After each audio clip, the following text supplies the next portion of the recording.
Je lis du livre de Genèse, chapitre 45, au verset 5, ce qui suit.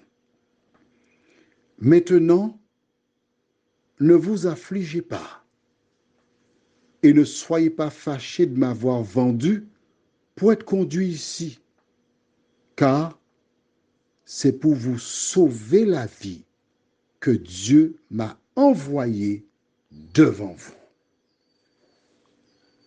Le thème, c'est sauver. Numéro 1. Prions. Notre Seigneur et notre Dieu, voici les frères de Joseph qui sont là pour toi. Voici le film de la vente qui défile dans leur cerveau. Voici l'argent récupéré et utilisé qui défile dans leur cerveau. Mais voici un homme qui connaît et qui aime Dieu, qui s'exprime. Merci pour cette parole, nous t'en prions. Au nom de Jésus, pour ta gloire éternelle. Amen. Voici Joseph qui fait une déclaration. Celui qui a été vendu, celui qui a été arraché de son milieu naturel, 17 ans,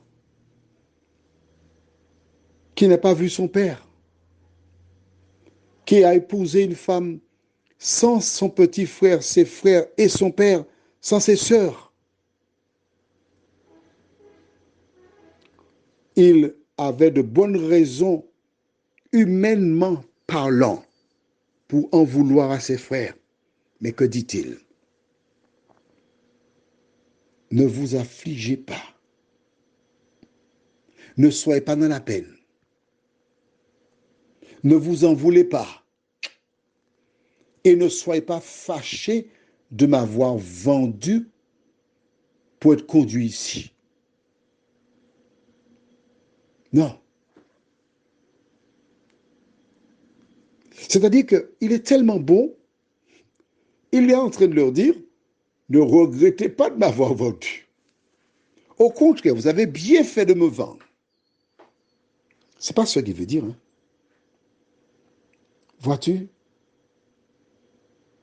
Joseph est un type de Jésus de Nazareth. Joseph est une illustration de l'amour de Dieu. Joseph est en train de nous dire, voilà comment se comporte un enfant de Dieu. Il y a bien des personnes qui t'ont fait des injustices, bien des personnes qui t'ont recouvert de charbon, bien des personnes qui t'ont trompé, qui abusent de toi. Que fais-tu? Quelle réaction as-tu? Comment t'en sors-tu?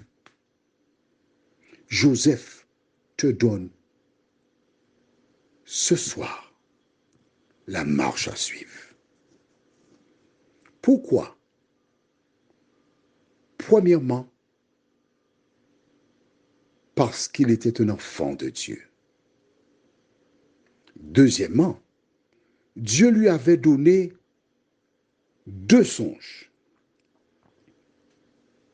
Il avait dit qu'il y aura quelque chose dans ta vie qui se passera. Tu auras une position particulière. Il n'avait pas reçu d'autres informations à ma connaissance. Alors il comptait sur Dieu. L'ennemi a cherché à contrecarrer le plan de Dieu. Il n'a pas réussi. Et quand Joseph donna l'explication à Pharaon, et ce dernier le nomma à ce poste à responsabilité, c'est à ce moment qu'il comprit le plan de l'Éternel.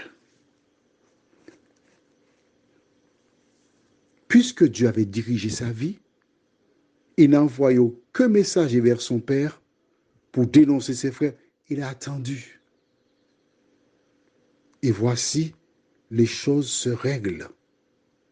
sans pour autant accabler le Père.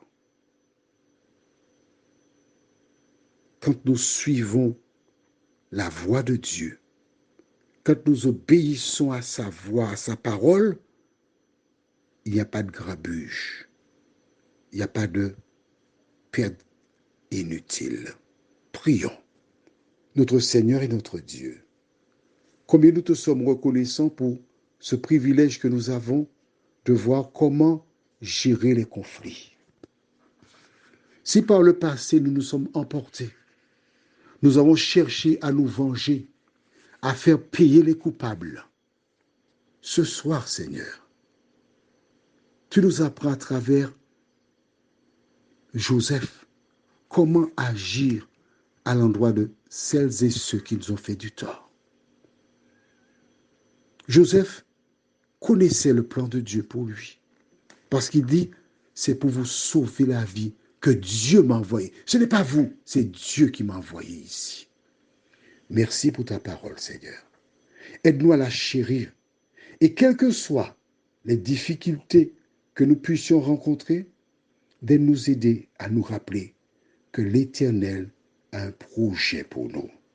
Fais-nous du bien, comme toi seul peux le faire, nous t'en prions. Au nom de Jésus et pour ta gloire éternelle. Amen. Je te souhaite une bonne nuit.